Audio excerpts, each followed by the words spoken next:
This is the official version of this story. People must know this story. This is what's going down in the history books. God. And this is one of my mild stories.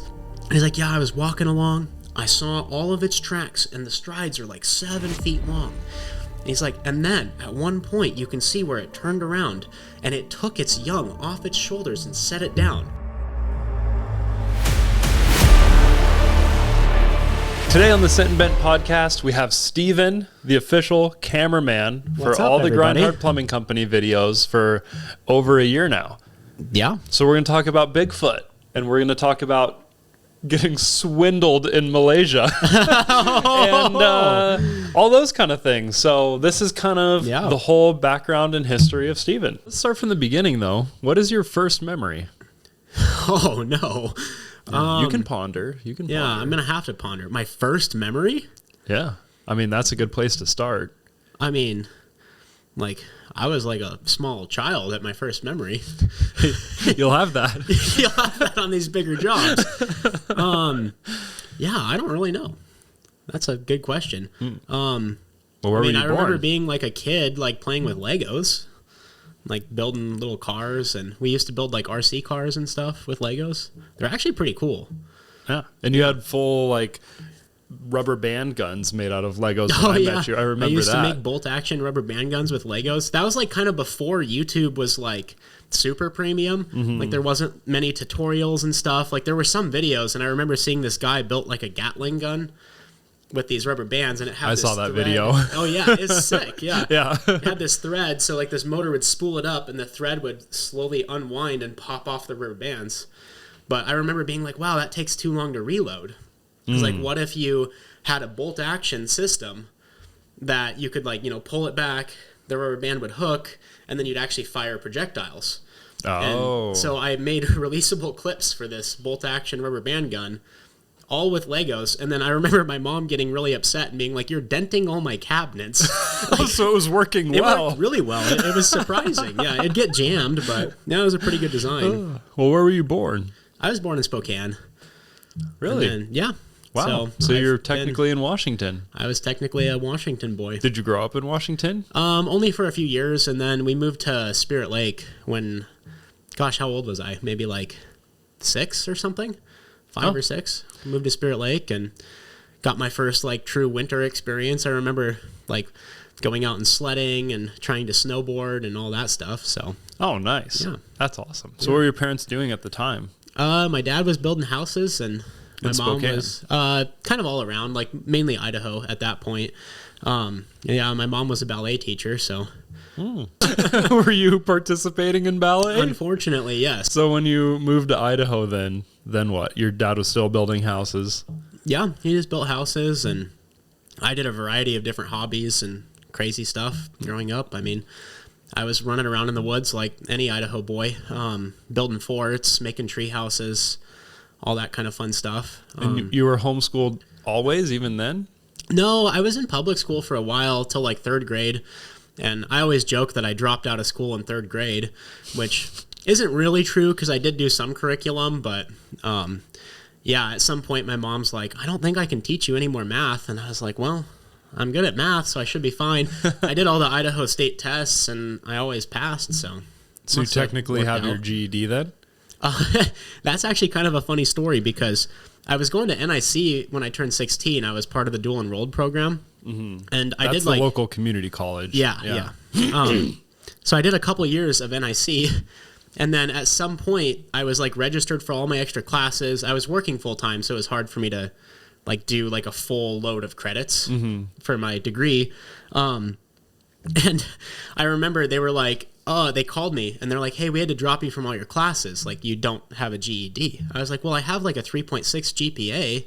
Yeah. I'm like, why do I need a GED? They're like, well, you were dual enrolled, but once I turned 19 or whatever, that wasn't applicable.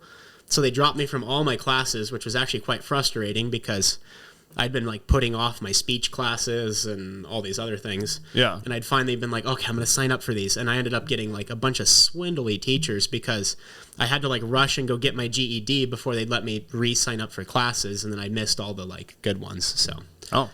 Yeah. So I do actually now have my GED, but I don't know where it is, or I've never used it. Yeah, but you that's what you have. Yeah. That works. So I do have equivalent of high school education and an associate of arts. Quite useless. Nice. Yeah, premium. So when you were a kid then, when you went homeschooled in the 3rd grade, why? Just move into the middle of nowhere and it was difficult, or? No, like I'd been going to elementary school where we were living. There was another kid in my class that went homeschooled, and I don't remember why. Like I was however old you are when you're in 3rd grade. 8-ish? And I was like, yeah, something like that. And I was like, Mom, I should be homeschooled too. And I remember thinking at the time, like, wow, I could do so many Legos if I was homeschooled.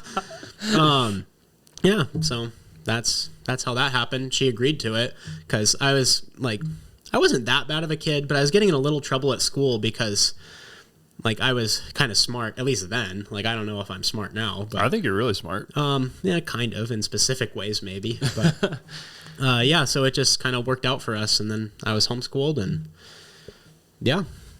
Okay. That's the situation. That's the situation. Yeah. Nice. What was the first thing you got like really into and passionate about besides Legos? Oh, probably oh gosh, I don't know. I've been into all sorts of things. Parkour was kind of early.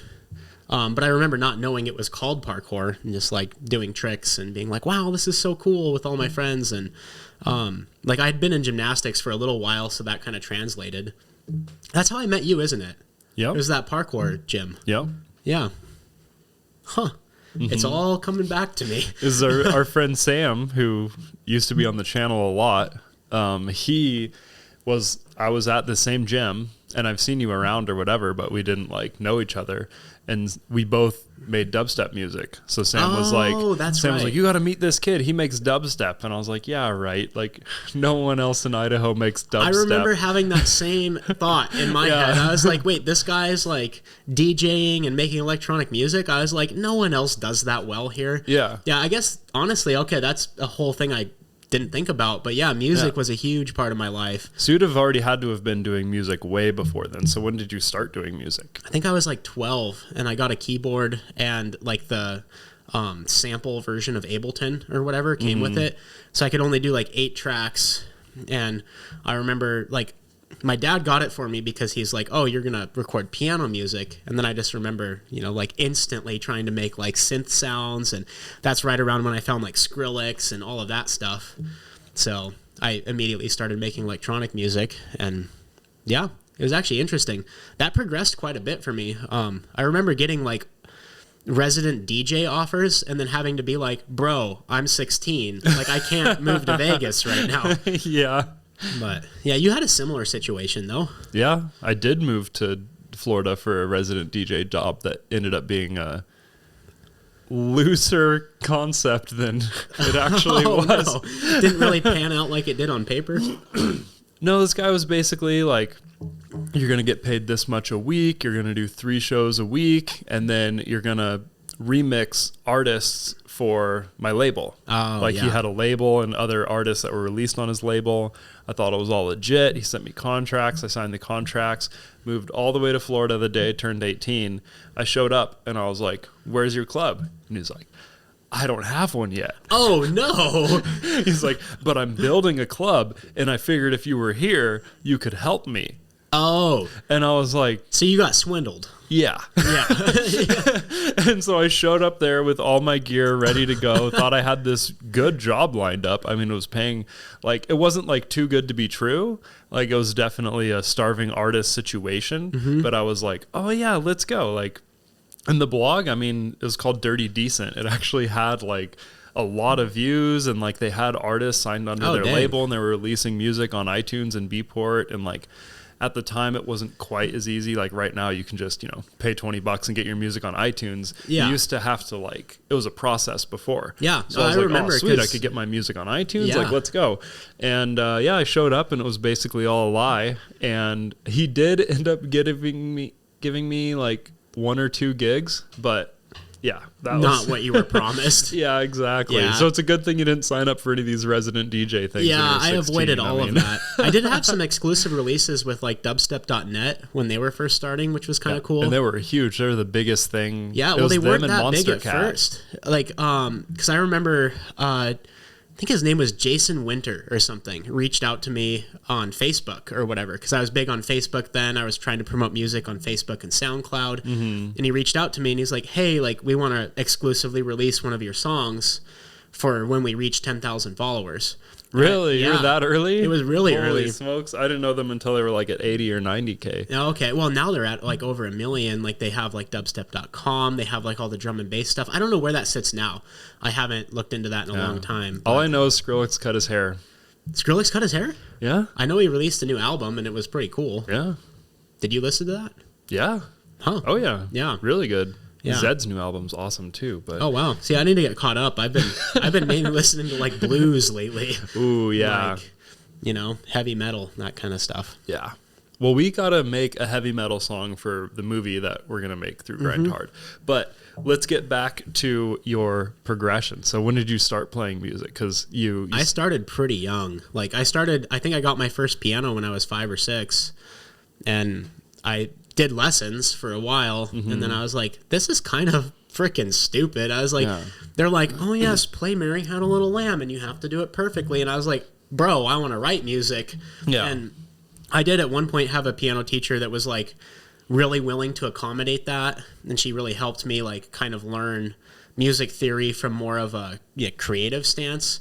And then after she retired, I had another piano teacher, and it was back to the Mary Had a Little Lamb nonsense. Oh, no. So at some point, I was like, this is not for me, and I quit doing lessons. But I still played like an hour or two a day all the way up through like college. And yeah, so I guess that was one of my first things. Have I ever told you what made me want to start making music?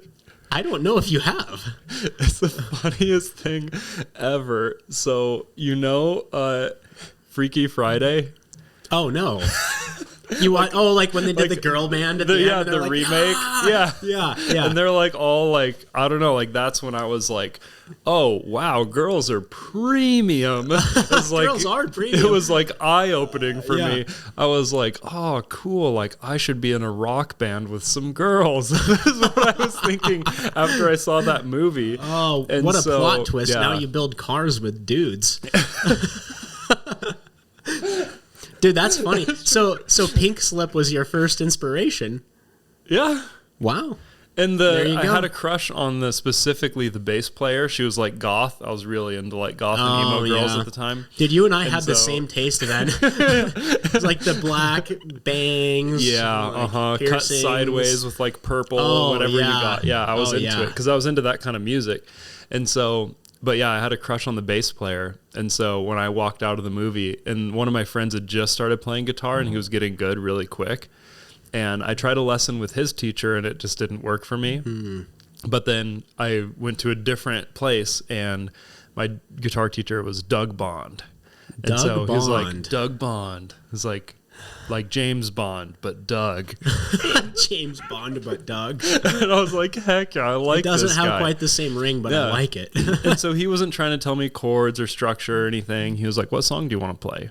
Oh, that's cool. And I was like, okay. I think it was like a Beatles song or something. And he was like, okay. And it was like 3 chords. And he showed me those 3 chords. And he's like, practice these 3 chords. And then he showed me like strumming and picking and finger picking and stuff. And it was cool because he is in like a local folk band that's actually really good. But I wasn't into like that kind of music. But he didn't try to teach me what he knew. He tried to teach me what I wanted to learn. And then he showed me like the music wheel, like all the chords that kind of sound good together. See, that's what I was lacking. Like with my piano classes, they're just like, oh, we know you want to learn this, but really we have to do like step A, B, C first. Yeah. And I'm like, I don't want to do step A, B, C. I want to play some freaking cool songs. Yeah. I think we have a very similar way of learning.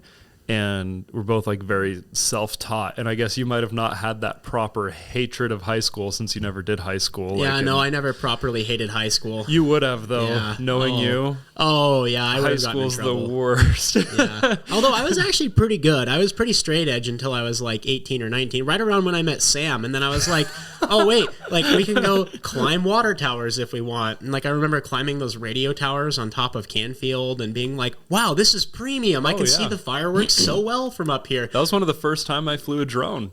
I climbed it with the drone remote while I was flying the drone, and drone remotes used to be like this big. Oh, I remember. And I was like, oh no. Wait, was I up there with you that day? Oh, cool. For sure. I remember being up there with you once, and it was daylight because we'd been going up to those radio towers a lot. And then that guy on the four-wheeler showed up and was like, hey, get down from there. And I remember being like, every man for himself. And I just like slid 100 feet down that ladder, and you were like climbing down slowly, and I just was bolting into the bushes at that point already. Yeah, I was like, I'm not going to get caught. Yeah, he even had a gun on his four-wheeler. That was intimidating. Oh, that's kind of common, I feel like. Yeah. Well, I mean, if you service that tower, I mean, the odds of there being a bear or a wolf up there are like pretty high. It's pretty high. But we had a drone, so like that, you know, like scare the bear with the drone maybe, or piss it off. Maybe you could. Maybe you just make it mad. I don't know. I don't remember thinking that much about bear safety in those days. Yeah. It's the school of hard knocks. You learn once you see a bear. Yeah. If you're a North Idaho I learned once I got charged by a mama black bear. That's when I learned. Yeah. I wasn't there for that one, unfortunately. No, you weren't. What happened there? That was with Lane. You're good friends with Lane and Michael, another one of our good friends. We just worked on his van recently. Yeah, and we were like walking down this trail. We were going to go camp. This was somewhere in Canada, kind of near Vancouver. I don't remember exactly where, but walking down the trail, Michael's in front of me. And can we swear on this podcast? Sure, I just censor it, but yeah. Oh, okay. Because Michael's quote is, oh, and then he dives headfirst off the trail into the bushes. And like this trail is like, it's one of those trails where like you got the trail and it's like cliff here and cliff here. So like there's nowhere to go. Oh, and you're just stuck on the trail. Down the bank. And revealing to me, because I was second place. Oh, no. I was second in line. A mama black bear just running straight down the trail at me.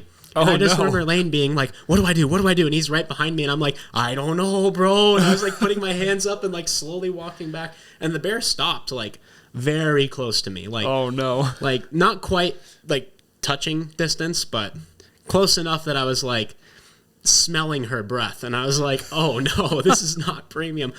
So we just slowly backed up for a while, and then the bear went into the bushes. Michael finally climbed back out, and then we saw her cubs out in one of the fields shortly after. We were like, maybe we shouldn't camp out here. We didn't bring any way to hang our food. We were just going to like sleep on the ground in sleeping bags. And shortly after that, we ran into another group of people, and they're like, oh, yeah, there's so many bears here. And I was like, yeah, we know. We experienced that. My respect for bears came then. My first bear scare was actually with Lane also. His house was kind of by the lake. It was like there wasn't any houses between his house and the lake, but it was still like a probably 2-mile trail to walk there. And this trail's just in the middle of the woods, and there's all these berries. Bears love it. Normally they're super chill. Like we saw some small ones, whatever, some babies, like nothing crazy. But one day we were going down there with our friend Colin, and he was like very like lazy and like I've never seen him run. Like we were on the same soccer team together. Kind of like a Chicken Joe type character. Exactly. Just like at the time, like, and he's really smart and like awesome, but like at the time, just I don't know, it was like this teenager, like too cool to run kind of a thing, you know. So yeah, that's a good guy to get caught with a bear with. You would think, right? Oh no. So I was bench warmers with him on the soccer team. So we just like sat there, and you know, our parents made us do it, so we just sat there and watched our team play. Oh, nice. So that was our role in all of things. Yeah. But so we're going down, walking to the lake. It was like the middle of the day, and oh shoot, no, it was dark. Oh. Yeah, we were gonna go down there and see. Middle of the day and dark are two different scenarios. Especially when there's a bear involved. So since it was dark, we got really close to the bear. We saw these eyes, and then it stood up like a big old, you know. Oh no. We saw the eyes and we're like, oh no, and it just went like really mean. And Colin took off. We all ran. Lane was like the star soccer player in school. Colin and I were bench warmers. Colin beat both of us like crazy to the house. You got that kid scared. He got scared and he went. And so I was last, which you want to be. I thought that I wasn't the slowest. You want to be at least not the slowest when you're running away from a bear. I mean, you shouldn't just run from a bear in general. Yeah, that's but, not proper bear safety techniques. Like when you get startled by a bear, what are you going to do? Like not run away? Yeah. Like you're going to run away. Yeah. Yeah. So I was last, and luckily the bear didn't catch up, but he was actually chasing us and growling for a while, which was really terrifying. But we got out of there, and then, one of Lane and I's first rave songs was actually called Bear Scare. I don't know if you've ever heard it. Oh, I don't think I've heard Bear Scare. Bear Scare, ba, ba, ba. That sounds premium. It's really bad, but we were learning. Yeah. Wow. So did you ever DJ, or were you really more on the production side? No, just the production side. I'd set up things so I could DJ, but I never really got that into it. We recorded like a few live sets, right? With like a some. The only real one that I did is I set up this janky like multi-camera system to record a like live performance thing, and I ended up getting an honorable mention for this competition I was doing for it. It was like some kind of remix competition, but they wanted it. It was like controllerism, and I think, what are those called? You remember those little tablet things where they had like 4x4 grid of arcade buttons? Oh, but it also had sensors for if you tilted it and you could program everything. That was so cool. I wanted to win one of those so bad, and I got like 4th place in this competition where they gave one to the top 3 places, and I got the honorable mention. And part of it was like I had taken the sample pack apart and like made my own samples out of the sample pack, and I think they wanted to see what people could do with just the normal samples.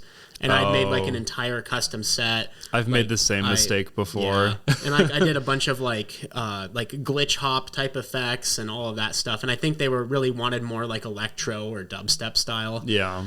And I was just kind of like soloing with my keyboard, and I'd go back to my controllers, and yeah, it was fun. That video's on YouTube. Really? Yeah.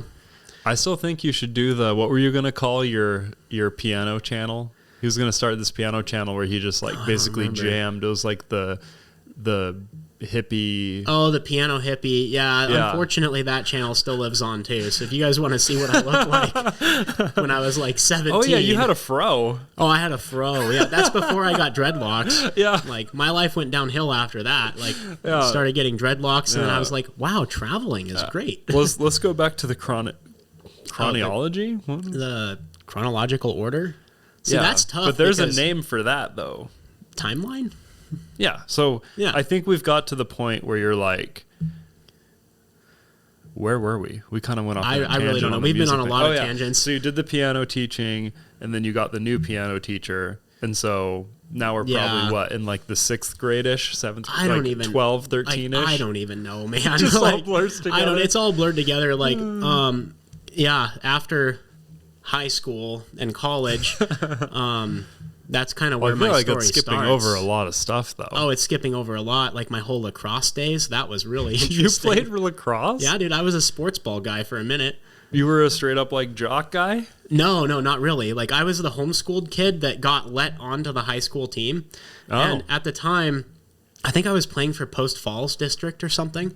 But yeah, I did lacrosse. And I remember I'd never played sports in my life. Like I was so uninterested.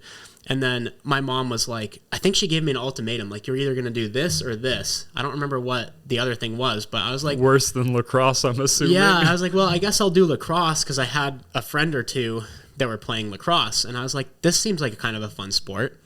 Wow, the rules are janky in lacrosse. Like, you can really annihilate people with those sticks. It's so fun.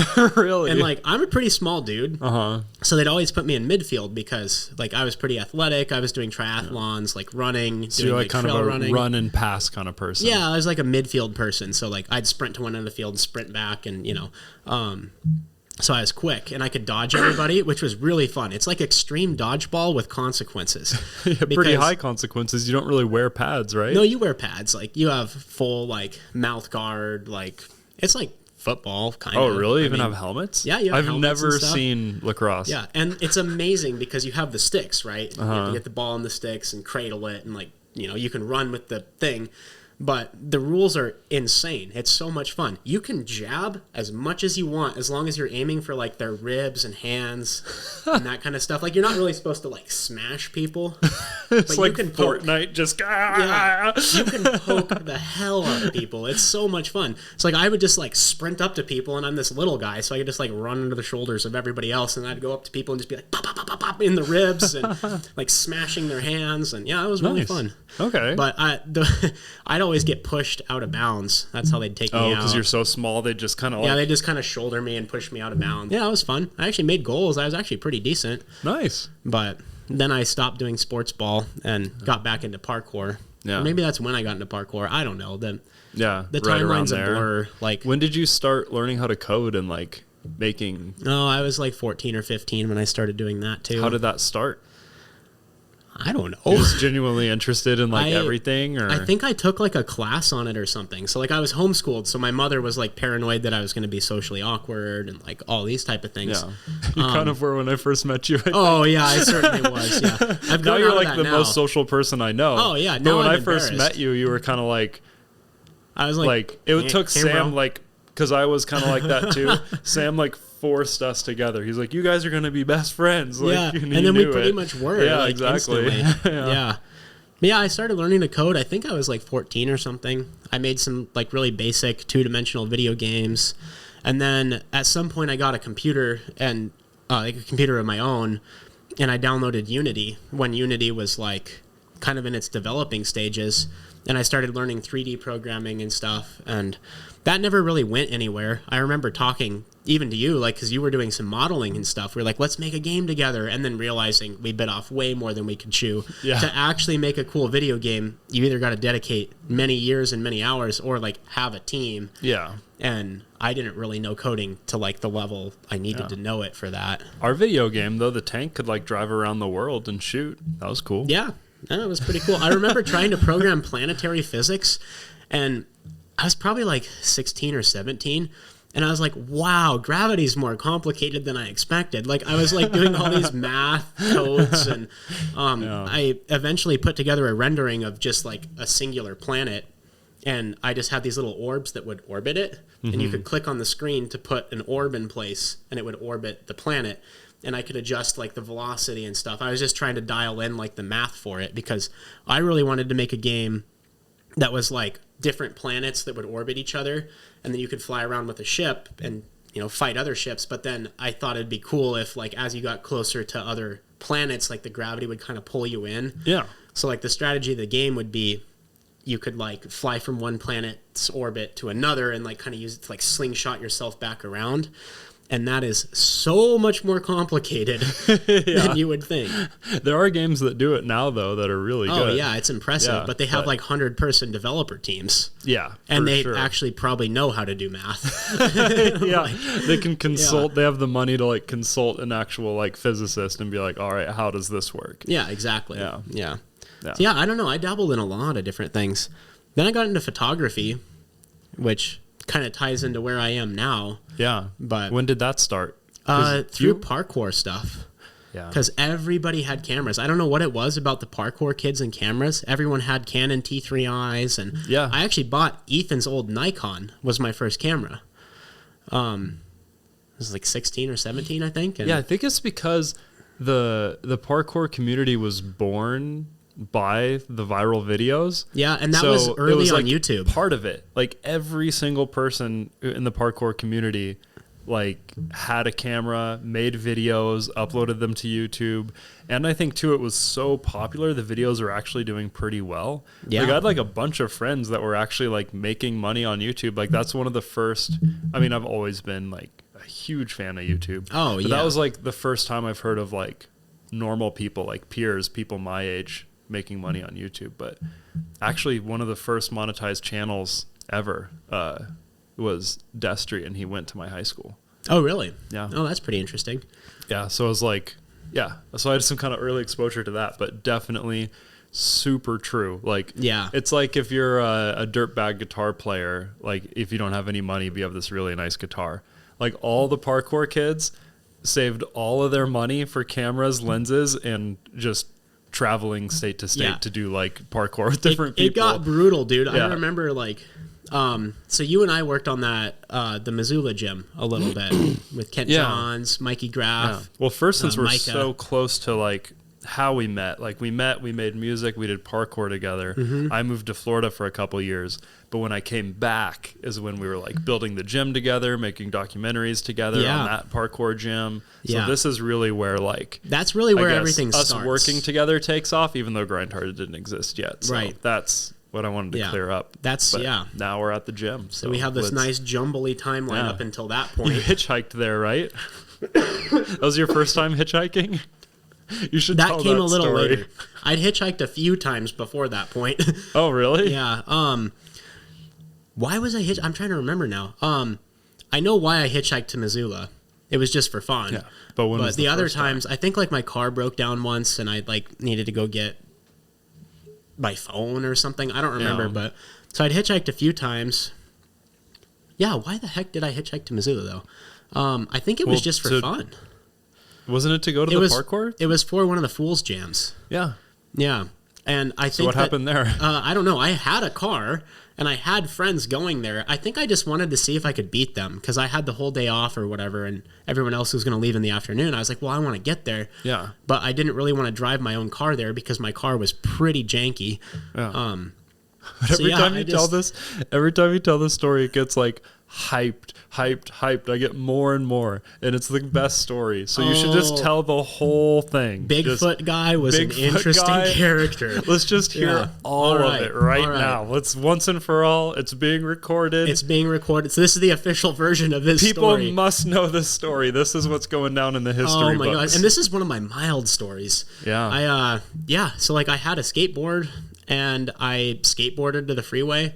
I had a little backpack with, some clothes and stuff. And I just assumed, like, it'll be really easy. I'll just get, like, a truck driver to take me from Coeur d'Alene to Missoula. I thought it'd be easy. Yeah. And so I'm skateboarding there, and this guy, like some homeless, janky dude on the side of the road's like, oh, you're going to Missoula? Because I had this little cardboard sign that said Missoula. Mm-hmm. He's like, don't take a ride if they're not going all the way through. He's like, I get stuck on this stretch of road all the time because no one wants to pick you up because like between Coeur d'Alene and Missoula there's just these tiny little like swindler towns.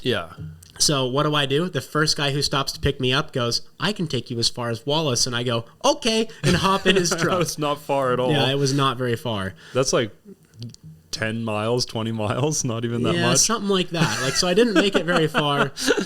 I got there, he dropped me off. He's like, oh, you seem like a pretty cool dude. I was worried you'd smell or something. Cause like I had dreadlocks down to my waist almost. And like, I probably looked pretty janky just skateboarding down the side of the freeway with my thumb out like, whoa, let's go. Yeah. And then, it took me quite a while to get the next ride. And the guy who picked me up was a class action swindler. I'd seen this car go by on the freeway entrance ramp.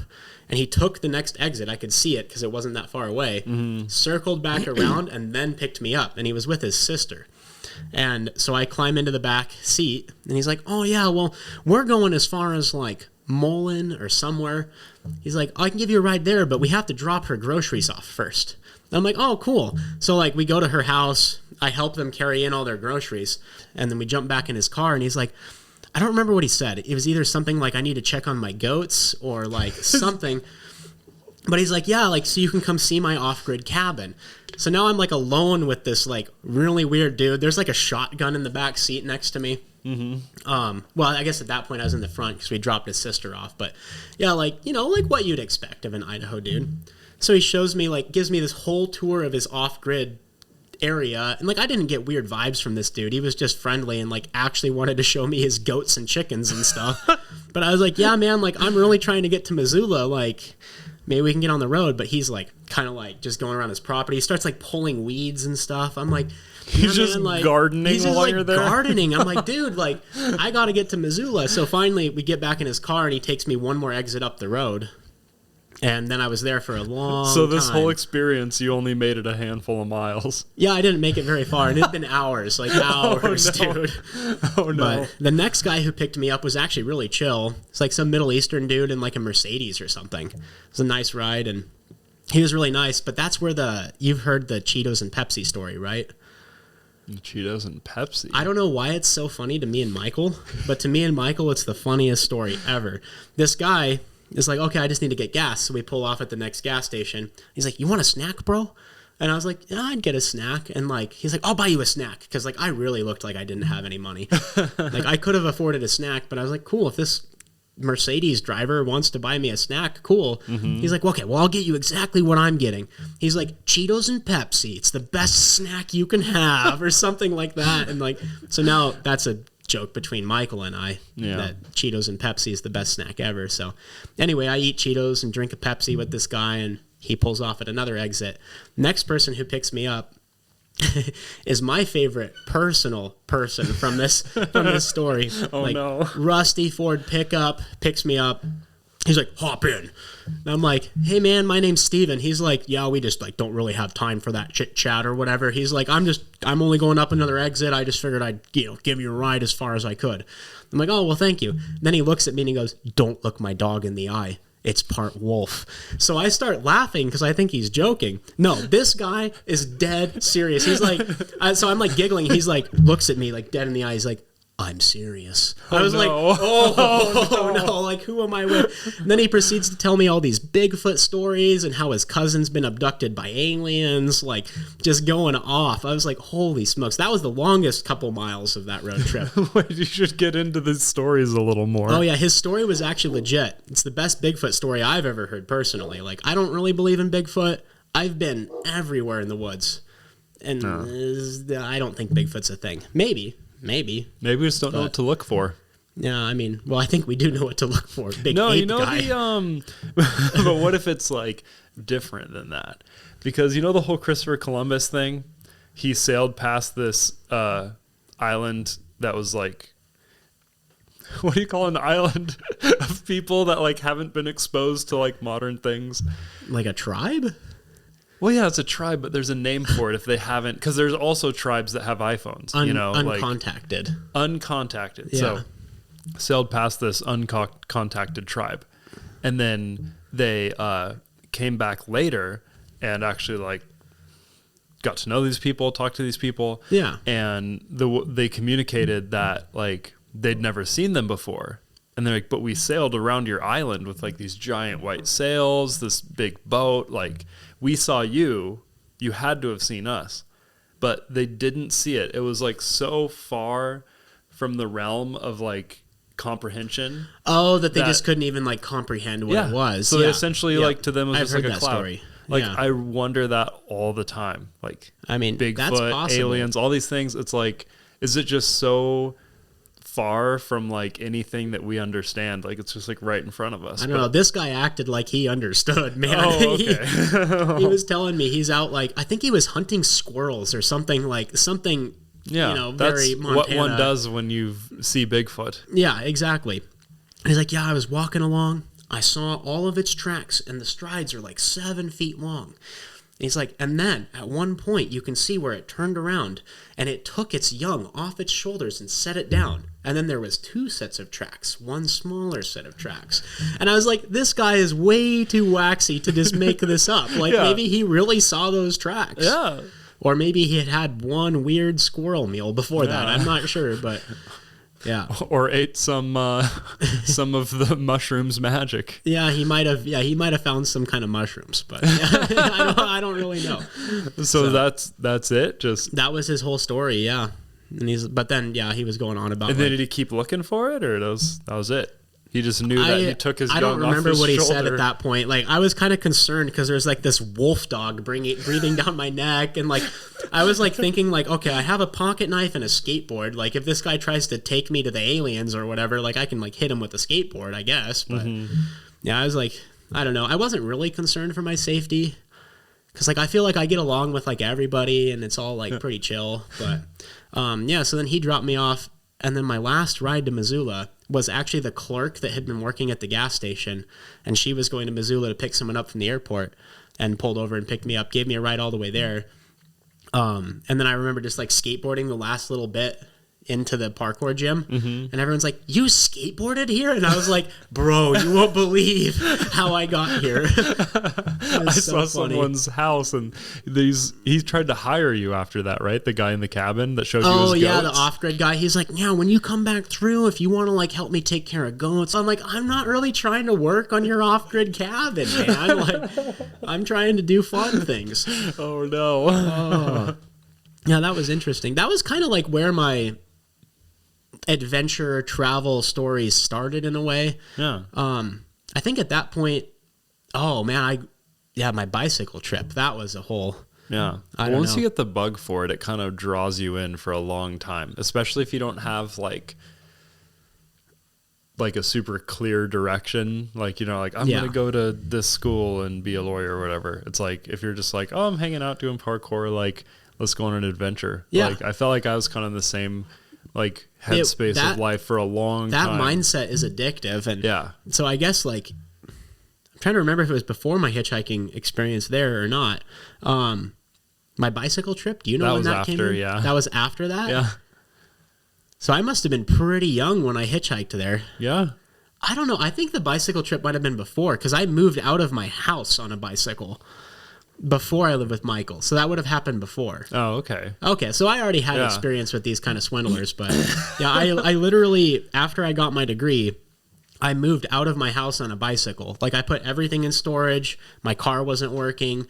I sold a bunch of stuff, just donated a bunch of stuff.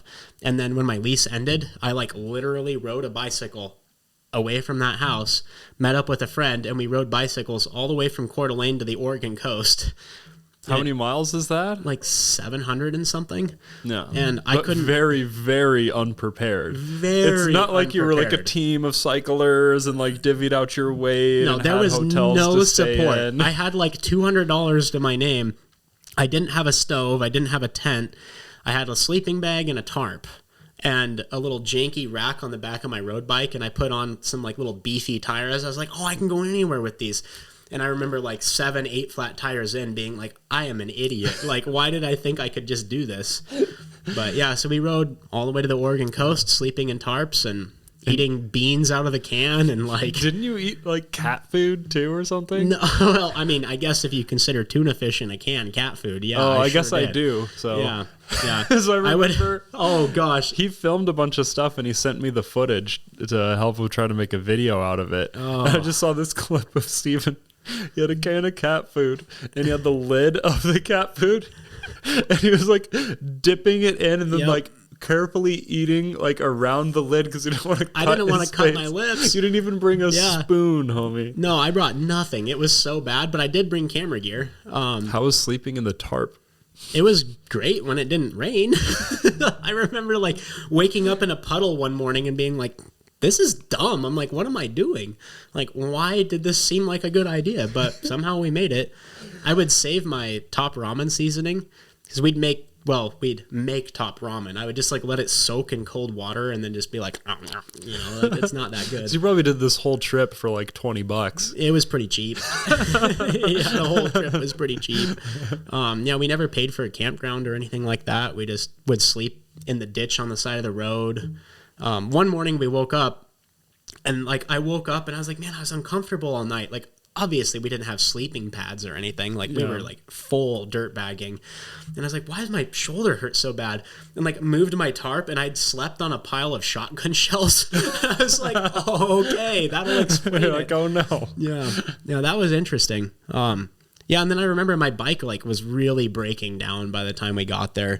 Like it was a decent bike when I started, but most people don't put like 50 pounds of gear on a bike like that and then ride 700 miles. So yeah, that was kind of miserable, but yeah, that's kind of where the adventure bug started. Then I went to like Asia with Sam after all that. How was that? Oh boy. Sam is my favorite person. Like, he's really great. You guys know Sam. Like some of these people know Sam and miss Sam, and we all miss Sam too. Like we try to get him up all the time, but he everyone keeps asking, so we should just say it now. He just has his own carpet cleaning business. And so he was taking that really seriously, and he moved further away. He was already driving in from really far, but he moved even further away. So he was just like, all right, guys, I'm going to just work on my own business in my faraway place. And that's it. Yep. Like, we wanted him to stay. We offered him to stay, but he does talk about coming out and doing like a, like testing out the projects or getting like a walkthrough, because he doesn't fully catch up on the show anymore. Yeah. But so we should have him up for a podcast and do a video just showing Sam all the stuff we've built in the last couple of years, but without him. But yeah, anyways, that was, so you went to Asia with Sam. I did. Sounds terrifying. And at the time, it was for me. Like, I'd never been out of the country at that point. Or maybe I had. I don't know. I went to Europe and met my cousins. I don't know. And wherever Sam goes, chaos ensues. Chaos ensued. All right. That's why I say it's scary. I don't think going to Asia is scary, but going there with Sam could be. Right. Yeah, it was another chapter of my life where I didn't have that much money, and I found like a $600 plane ticket to Singapore. So I was like, all right, sounds good. And I'd bought the ticket out of Seattle. So I hitchhiked to Seattle, got on the plane, flew to Singapore. Well, Sam was living in California at that point, and we thought we had the same flight. And I was like, I don't really want to land in Singapore by myself with like no idea what I'm doing. Yeah. We did not buy the same flight. I land in Singapore and send Sam a message. And at this point, I didn't have a smartphone or anything like that. I had a flip phone, and I had like a Generation 1 iPad. So I'm like trying to connect to the internet and the airport, all this stuff. And I sent him a message on Facebook. I'm like, where are you at, man? Like, I thought we had the same flight. And he sends me a message back. He's like, you're joking, right? My flight's tomorrow. And I was like, oh, no. So I got to Singapore like a whole day or two before him. So you probably had the same flight number. It was the same flight number. It was just not the right dates. Like, we didn't really plan that well. But I had friends on Facebook there, because this was in the parkour days, like early parkour days, where everyone was like friendly, super open, inviting, all that stuff. So like I knew these kids that trained parkour there. So I just sent them a message. I'm like, do you guys want to do parkour? Because I didn't really know what else to do. I didn't know how to find somewhere to stay. Yeah. I didn't know like what I was even doing in Singapore. I didn't even know what language they spoke there. And neither did Sam. And I'll get to that in a minute. But anyway, so I show up with these kids. We're doing parkour. And then they gave me a key to their parkour gym. And I was like, oh, that's sick. They're like, oh, yeah, you can just stay here. Just lock it when you leave. Like, I was like, nice. Wow. I was like, I've known you guys for like 2 hours, and you gave me a key to your gym? That's pretty cool. So anyway, Sam shows up. I tell him what train to take to get to the station. Like, I thought I was a G. I was like, oh, I figured out the subways already. Yeah. Like, I'd never been on public transportation like that. It's really cheap there, too. Like, a couple bucks, you can get around the entire country. Nice. So he shows up to the station. The first thing he says to me is, what the language do they speak here, man? And I'm like, bro, they speak English. Are you serious? They speak English there. Yeah. Oh my god. Oh, that was funny. But anyway, he shows up and he's like, how the heck, you've been here for 24 hours and you already have the key to a gym? He's like, how did you pull this off? So yeah, we stayed there for a while, and then they introduced us to their Malaysian friends. So we took a cheap bus to Malaysia. Also, the difference when you go from Singapore to Malaysia, it's kind of profound. You're in Singapore, high-tech city, super surveilled, security cameras everywhere, everything's nice, you can't chew gum. We get on a bus. You can't chew gum? You can't chew gum in Singapore, it's illegal. The kids I was with would like get it in secret somehow and like chew gum in private. Like, you can have gum in like your house, but you can't have it in public anywhere. You can't drink water on the subways. You can't eat a snack. Like, it's like rigid, strict. Pretty interesting. And even the tall buildings, like the housing for people, apartment towers. What do you even call that? Apartment buildings. Oh, I didn't have enough caffeine this morning. The apartment buildings, it's really cool. So each floor has a really nice house all the way to the cheapest, a really nice unit on the same floor as the cheapest units, but on each floor. So it's not like the wealthy people live on the top and the poor people live on the bottom.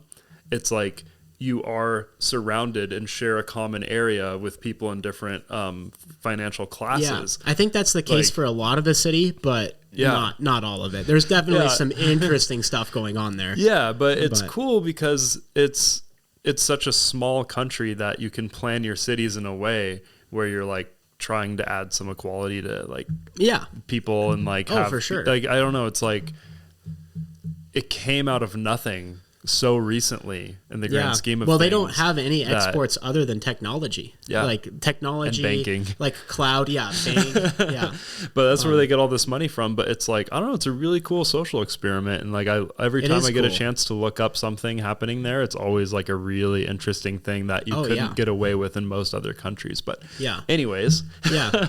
Anyway. We get on a bus out of Singapore. The bus we get on straight up has back massagers built into the bus. Ooh. So it was like premium. I was like, wow, this is going to be such a nice trip, and it's so cheap. Mm-hmm. Cross the border of Malaysia. We get off the bus and get onto another bus, and that was my first like chicken bus experience. Mm-hmm. I was like, oh, the quality went down a little bit here, but the price went down too. So I was like, oh, premium, because I didn't have that much money. Yeah. So anyway, we spent a couple weeks just cruising all over Malaysia, met more friends, stayed with friends. I met a lot of cool people there. I still keep up with some of them, actually. We did parkour. We did some parkour shows. Then we went to Thailand. And didn't you do a show with like a super famous Malaysian pop star? Well, I don't think she was super famous then. Oh, she's famous now. Yeah, no, that was cool. We went to like her first concert, and she was kind of friends with the parkour guys there. Like singer, songwriter, like pop artist. So we went to one of her first concerts, and then like we hung out with her quite a bit. Now she's like #1 on the Malaysia trending charts. Wow. Yeah, pretty cool. And she still talks to me. I was like, wow, you remember us? And she's like, oh, I love you and Sam. I'm like, cool. So we did that. We went to Thailand. I don't remember Thailand as well. That's kind of where I started partying. Oh no. And then I remember Sam going into rage mode because we went to Cambodia and we bought these bus tickets that were supposed to include the Cambodian visa. Like all the other countries, you just get the visa at the border. It's really straightforward. Cambodia is a little more strict. You have to like have permission to enter Cambodia by land. So like we bought these bus tickets that were supposed to include that and like transportation all the way to, I think it was like Siem Reap or something, one of the big towns in Cambodia, and it was going to be like this 8-hour trip. It did not go according to plan, and I've never seen Sam that mad. It was so funny because like I was just like worried. I was like, okay, like we'll just pay him whatever money we need to. But basically, what happened is, Thailand, they drive on the left side of the road. Cambodia, they drive on the right side of the road. I was always curious how those borders look. Like when you like go from one country to the other. Yeah. And like, so we get off this bus. It's just chaos. I mean, so is the bus left-hand drive or right-hand drive? I think it was right-hand drive in Thailand. Okay. I can't remember for sure though. I was a little hungover most of the days. Oh no. So I don't really remember, but I just remember getting off of this bus and just like seeing the chaos at the border. Mm-hmm. Like there's literally cows and chickens running around, and like there's like families on motorbikes, like literally like one guy driving a motorbike with his wife, and then like 7 children just like hanging onto the bike.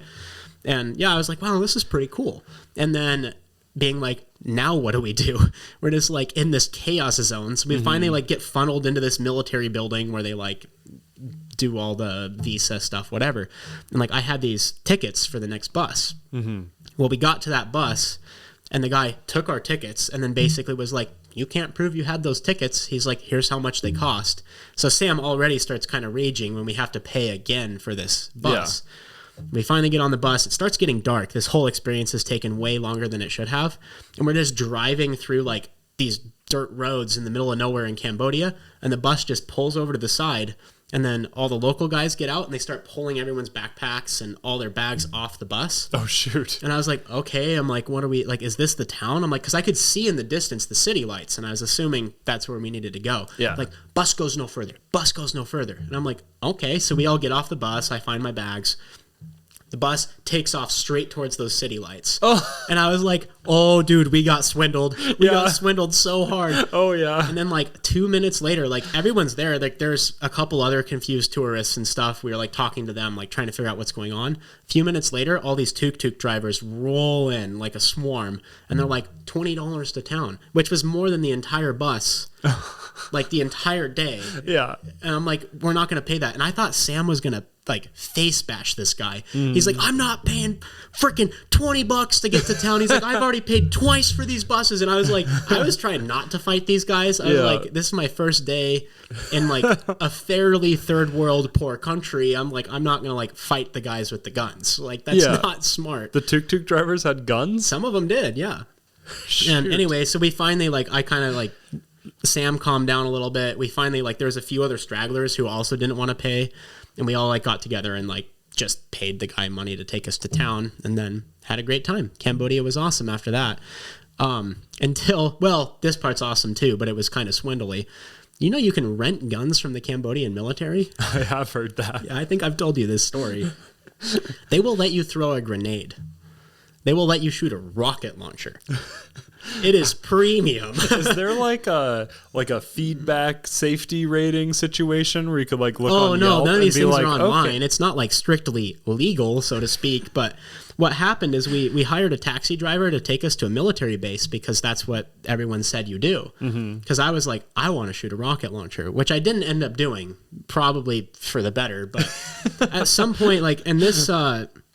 Oh, yeah, Sam was with me for sure. So it was like me and Sam and these 3 European kids who had never even seen a gun in their lives. And like Sam and I grew up around here, right? Like we've shot all kinds of guns, like... But not rocket like launchers. Tannerite. Yeah, like exactly. And like not a 50 cal, you know. So we go to this military base and I remember like kind of feeling like that wasn't the smartest idea when this little tiny taxi that we're in like pulls up to the gates. And it's like all these giant barbed wire fences and things, and they open it up, and we drive in, and then they close it behind us. And I was like, oh, no. I was like, I've seen some movies start this way. But, yeah, then it was, like, very chill after that. We got in there. They hand us literally a menu for, like, guns. And like a restaurant menu? Yeah, like a restaurant menu, like laminated. It like had all these different pictures of guns and like prices next to it. And that's why I didn't shoot the rocket launcher. I think it was like $300 to $350 to shoot a rocket launcher. And it's like $100 or something to throw a grenade.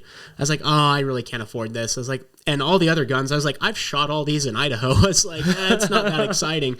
But the other kids there were like, they'd never been anywhere like that. Man, they were scared. I was just like, wow, it's like being at home. They just have like walls of guns. I was like, this is cool. Yeah, so anyway, they ended up renting like the 50 cal or whatever, and they all took turns shooting rounds. I didn't end up shooting it. I was like, oh, whatever. But I do have a picture of me holding a rocket launcher, which is kind of cool. They did little photo ops, you know. Is it like real? Like they give you a real one just to take a picture with? Yeah. I mean, it wasn't loaded. Okay. But yeah, I got to hold a rocket launcher. It was kind of fun. Nice. And then, yeah, Sam shoot? I don't remember. He might have. I don't remember. But yeah, after that, Sam was like, oh, I'm kind of done with this like Cambodia, Thailand thing. He went to Australia. I couldn't afford to go to Australia. So I just stayed in Cambodia. I was like, well, it's cheap here. Beer is 25 cents.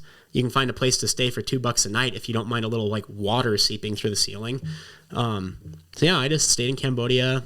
I like traveled with this German girl for a while. She was really cool. We went to some like really weird provinces. Like we went like as far into Cambodia as you can go on public buses. And yeah, it was like literally like $1.50, $2 a night to find a place to stay. And then beer's cheap, meals are cheap. And I remember asking, like, there was this guy from Sweden who's an expat who owned a hostel there that we were staying at for like $2 a night. Like, why is it built up on stilts? Is that for the flooding? He's like, no, bro, that's for the tigers. I was like, premium. Oh, no. Like, there's tigers. I'm like, and you're letting me wander around the jungle after like 10, 25 cent beers? I'm like, oh, frick. Like, this is like intense. Did you ever see one? No, I never saw one, unfortunately. Saw elephants, though. Elephants are cool. Wild elephants they're kind of scary. I bet. They're like big and they have like tusks and they're like, yeah. That sounds like an elephant. That's the bears of Cambodia. Yeah. Well, and the tigers and like all the snakes that'll kill you and all the spiders and like there's a lot of stuff there. I was going to do this jungle tour and I'd talked to these 3 European chicks that had just come back from a jungle tour and they looked a little pale and like a little off. So I was like what happened? They're like, well, our guide couldn't find anything to eat except for spiders. And then he couldn't get a fire started, so we had to eat raw spiders for 4 days in the jungle. And I was like, maybe I won't do the jungle tour. I was like, I don't want to pay some Cambodian guy to take me out in the jungle for the wilderness experience and then just have to eat like raw spiders. I was like, nah, because like I'd eaten spider before that. Like we ate a lot of weird bugs. I wasn't really afraid How of most many of them. spiders would you have to eat to be full?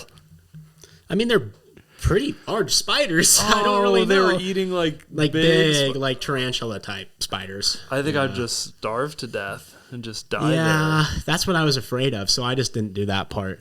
I did eat like a lot of cockroaches. I was at this one bus stop, and the only thing I could find to eat, like usually there's all these vendors and they have like, you know, like mystery meats and sauces and stuff, and you just buy that and it's like $1 and you get like a meal, right?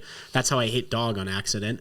Yeah, but the only thing I could find to buy was cockroaches and fruit. So I bought this fruit. I couldn't open the fruit. I could not figure out how to open the fruit. And like, there wasn't really anybody else around to help me open the fruit. So I just had a bag of fried cockroaches, and that was like all I ate that day. And they're like crickets are easy. Like other bugs are easy. You just like pop it in, chew it up. You know, they're cooked with like salt and pepper and oils and stuff. It's like eating a chip. Cockroaches are like 2 biters. Like you're not getting the whole cockroach in. Like, it's like a 2-bite cockroach. Oh no! Yeah. Is it good? Is it like a chip? I mean, when you're really hungry in Cambodia, they taste great. Could you have like obtained nicer food if you were willing to spend the money? Not there. Like there was nothing. Like that was like some little bus stop in like the middle of nowhere. Like there's shacks and villages. Like maybe I could have gone to someone's house. So what do the locals eat? They just hunt? I mean, I don't know. I think they eat a lot of dog and like there's a lot of stray dogs and like, you know, like chicken feet and like they eat everything, like whatever you can get. So I just wanted to, you know, be part of that culture and experience it. Yeah. Also, I was poor, so it was like may as well try. Did you have a ticket home? Like, how did you know you were going to have enough money to get back home? So that $600 ticket I bought originally out of Singapore. Flew out, you know, back to the United States from Singapore. Well, at some point I realized maybe I should get Wi-Fi and like figure out how I'm going to get back to Singapore for my plane ticket because I lost track of time a little bit. Mm-hmm. And I realized I could not afford to fly from Cambodia to Singapore and get back. And buses would have taken me like many days. And I was like, oh no, what do I do? Yeah. So I like shopped around. I finally found plane tickets to Malaysia that I could afford from Cambodia. So I flew back to Malaysia and then like took buses from Malaysia back to Singapore. Re-met up with those people with the parkour gym, stayed with them for a couple nights, and then I flew back to Seattle. And then ironically, Ethan was in Seattle at that time and gave me a ride all the way back to Idaho. Dang. Yeah. Full circle on that. So, no kidding. Yeah. And Sam, I think, just stayed in Australia for a while. I don't remember what he was doing. Oh. But yeah, that was interesting. And then I worked for a while, and then I went on my Central America trip, which is kind of the last like big nomad experience I had.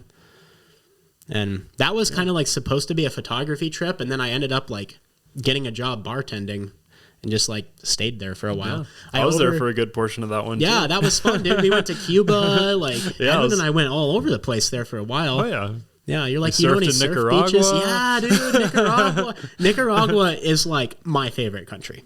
It's really cool. It's really cool. Yeah, really beautiful. Cheap to get around. The locals know how to party. That's true. Yeah. I picked up Steven off his street a few times. Yeah, I went a little hard a little bit. Unfortunately. I have a lot of tattoos from that experience too. Oh yeah. Yeah. Is that when you got your No, I had a lot of tattoos. But you got like your fingers and your toes and stuff. Yeah, I got like some, I don't remember which ones, some variety. But yeah, it was quite the experience. And then I overstayed my visa there on accident. Like I'd spent like, I don't even remember really, like 5 or 6 months kind of just wandering around that area. And then Nicaragua gives you a 3-month tourist visa.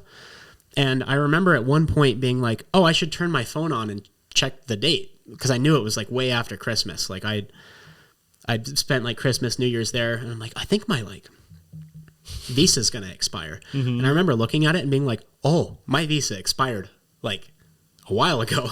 What happened? I should probably leave. Well, I'd heard all these horror stories of that happening to other people.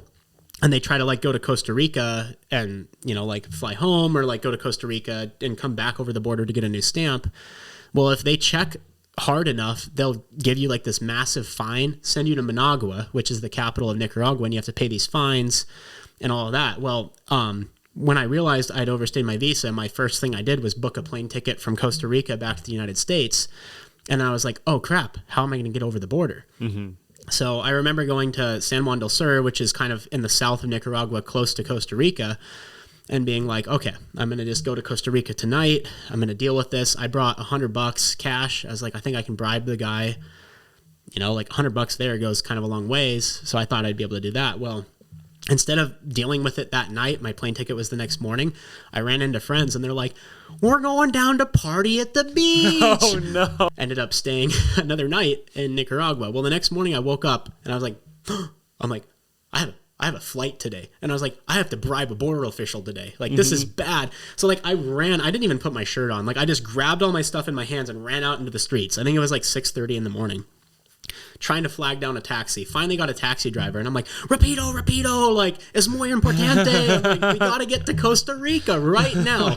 And this guy, like, there's this huge line at the border of all these trucks and stuff, and this guy could tell I was, like, stressed and needed to catch my flight in Costa Rica. Gets in the shoulder, and I've never seen someone off-road a Corolla quite this hard. Like, he's just, like down the shoulder, like, passing all these cars, and, like, it was intense. It was super fun. Got me to the border. And I got all my cash together, like just getting it ready, because I just was going to give it to the guy and be like, por favor, like, please don't make me go to Managua. And, you know, he didn't look at my stamps. It was like crossing the border any other time. Yeah, well, part of it was I'd gone to and from Nicaragua and Costa Rica a lot. And I had Cuba stamps and like Asia stamps and Europe stamps, all this stuff. So he was just kind of like flipping through my passport like, oh, yeah, bro, you've just been around a little bit. Yeah. Gave me my passport back. I just paid the normal entry fee to Costa Rica and went on my way. I was like, oh, cool. So you got to give your cabbie a tip for... I did. You know what my favorite thing to say to taxi drivers in those countries is?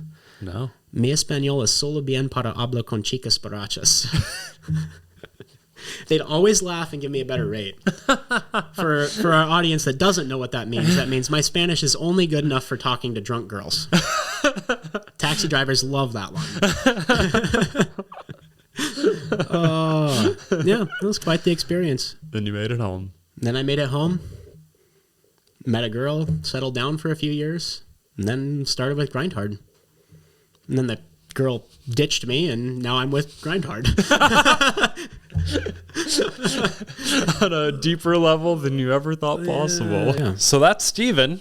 We still have to get into how you got started at Grindhard and how you met Ethan and a bunch of other wilderness craziness that you've done on your own. Yeah, like my travel stories, like they're pretty wild, but I feel like some of my backcountry stories are even worse in some ways. Like, yeah, we'll have to do a whole thing about that. The next one, we didn't touch on like anything to do with Grindhard on this one. So the next one will be all about Grindhard stuff and wilderness stuff and whatever else comes to mind. Very premium.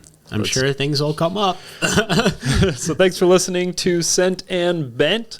We're available wherever you download podcasts. So, you know, that is what I'm going to say about that. Yep. Just go get those podcasts. Peace.